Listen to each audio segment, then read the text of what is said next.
Ladies and gentlemen, my name is Peter and welcome to the final guide to epic future-based leads. Having only supercells in the drop is sometimes cool, but usually not full enough. Adding that last layer on top of them makes all chord stacks sound full, heavy, rich, and epic. Let's take a look at a few examples so we can understand what I'm talking about.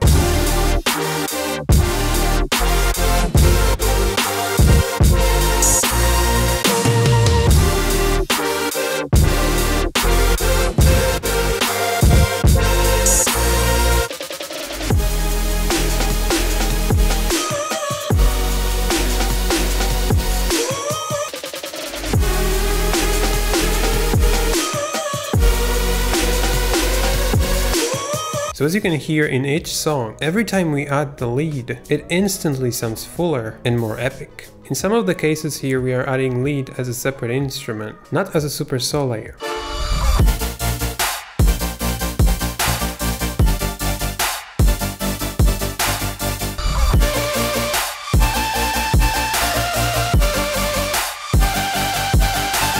In this video we're gonna talk about how to create epic leads, how to layer them with supercells, and how to use them as a separate instrument. We're gonna be using Serum and we're gonna start with a detuned saw wave. And believe me, you can do a lot of really great leads with just a saw wave.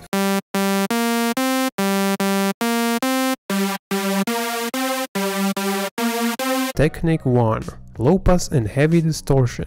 A really interesting thing happens once you apply low pass filter before the distortion effect. Distortion is supposed to add harmonics to the sound, so when you cut high frequencies, it reconstructs them using its own algorithms, creating some dirt on top.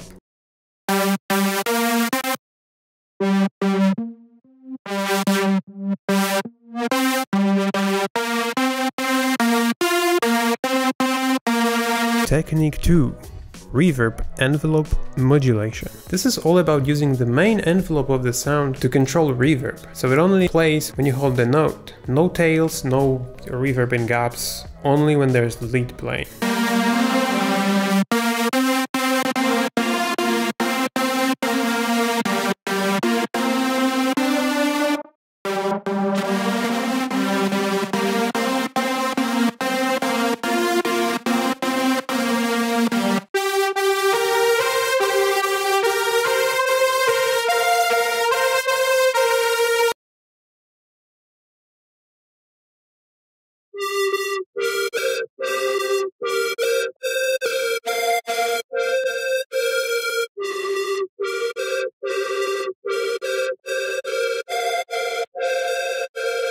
Technique 3. Hass effect. Hass effect is a stereo widening effect. It splits one signal into two separate channels, each of them panned maximum left and right, and delaying one of these stereo channels, creating an illusion of an extremely wide sound.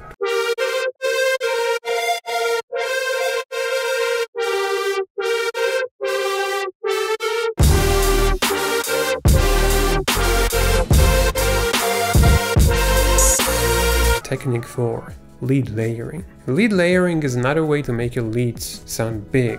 Just stack some layers, add different sounds, combine them together, and process them so the final sound is full, big, and epic. Technique 5. Detune. This one is a really simple one. Just add more voices to the sound and detune them. And because they're detuned, they will actually stack on top of each other, mix with each other, and they will create a big sound.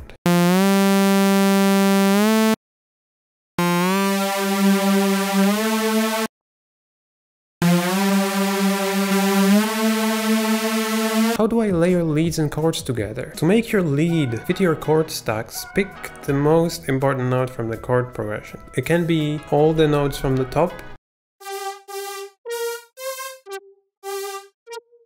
It can be all the fifths or all thirds. It depends on the chord progression, but usually you want to pick the notes that are the most prominent, that feel like they're the most important notes in the whole chord progression. Another thing is EQing. EQing is really important if you're layering multiple sounds. Basically, take one sound, find what is the most important frequency of the sound, then cut that frequency a little bit in the next sound that you're layering with the first sound.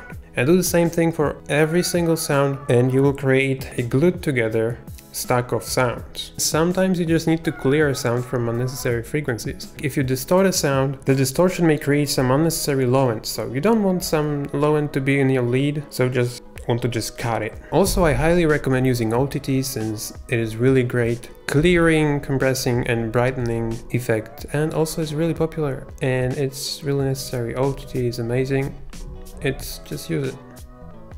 Okay, so let's say you decided to, instead of layering just lead on top of chords, you decided to play melodies with the lead. That's cool too. There's a couple of things that can make your melody sound better. Glide can be really useful. And the glide is a transition from one note to the second overlapping note. So you play one note and then you don't stop playing the first note, you play the next note and it smoothly slides to the next note. If you're using serum, then hit mono, legato and mess with this portamento knob.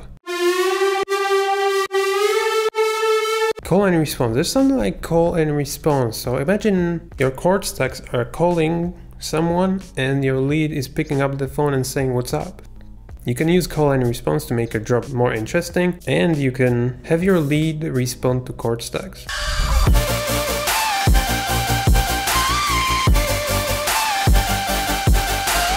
Reverb automation. Let's imagine that you have a chord stacks, you have space, and you have chord stacks again. So you want to somehow fill the space between the chords. So you can add a reverb or any other space effect to the lead and then make an automation line or a volume automation line, whatever, that just makes the sound in spaces louder. You can increase the reverb dryad knob so it goes up and it smoothly transitions to the next part of the chord progression or the lead.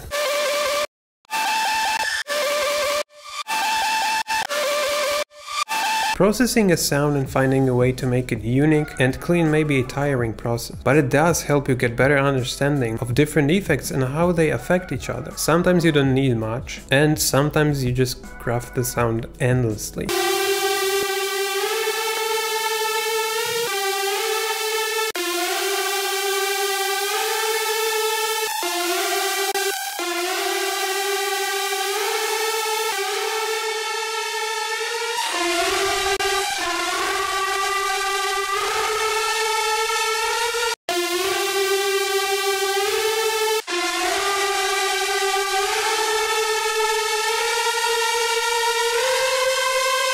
I hope you enjoyed this video and I hope you got a better idea of how to make leads, epic leads. If you still struggle a bit, it's fine. You will learn. But I think you will also benefit from checking my preset and sample packs, since they consist of a lot of amazing lead presets and samples. Have a great day and see you in the next one. So that's it. If you have any questions, you can leave them in the comment section below. If you enjoyed this video, you can side on that subscribe button. Also, you can visit my site oversample.us for some high quality samples, presets and free sounds.